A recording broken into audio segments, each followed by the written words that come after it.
Welcome to Halo 3 ODST, the newest game in the Halo series. We're going in hard! But this time, Master Chief isn't here to save the day. You're a human soldier, but not just any soldier. You're an orbital drop shock trooper, an ODST. ODSTs drop behind enemy lines, from miles above the surface of a planet. In this short, we follow the journey of one soldier, Tarkov, from the moment he is inspired to become a soldier, through his coming of age on the battlefield, and as he becomes a leader. Our story begins with a military funeral.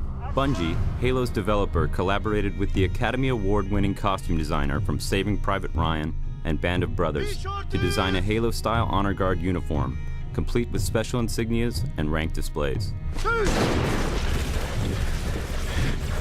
Legacy.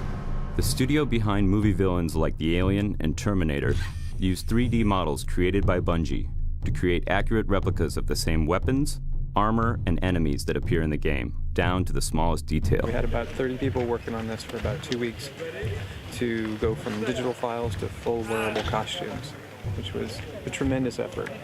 Fortunately, we got some help from Bungie. They gave us some files, and from those digital files, we were able to rapid prototype. Included was the game's newest weapon, the silenced submachine gun. They also created the special ODST armor from the shiny new version right off their assembly line to the battle-scarred version worn by the characters in the short. With the same 3D models from the game, they created an actual brute miner, one of the game's main enemies.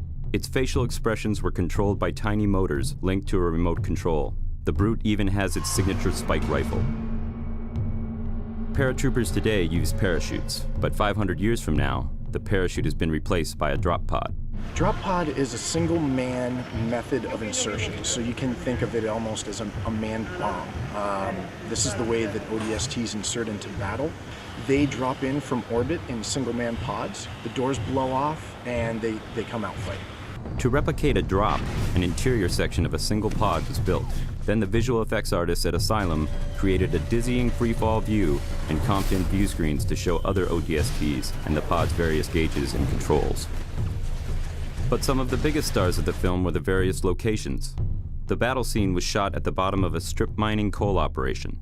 This location served as the planet where our rookie ODST has his first drop.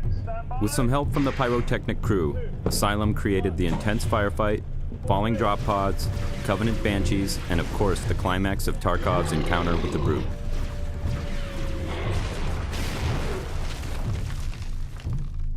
For the funeral, a military cemetery was created inside the cooling tower of an active nuclear power plant. Just outside the tower, a mud pit, an obstacle wall, and a razor wire course were created to simulate ODST training.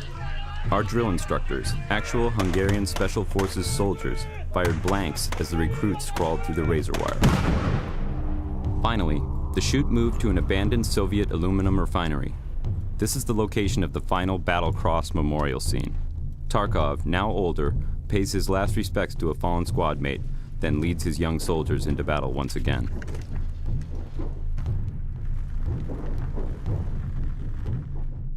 We shot one additional scene on this location, which you won't see in the short.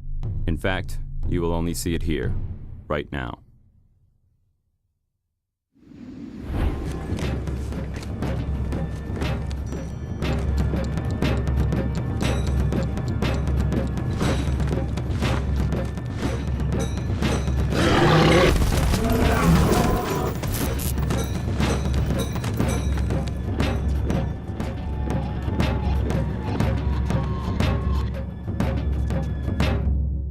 The ODST. Join them and drop into hell. We're going in hard! Feet first.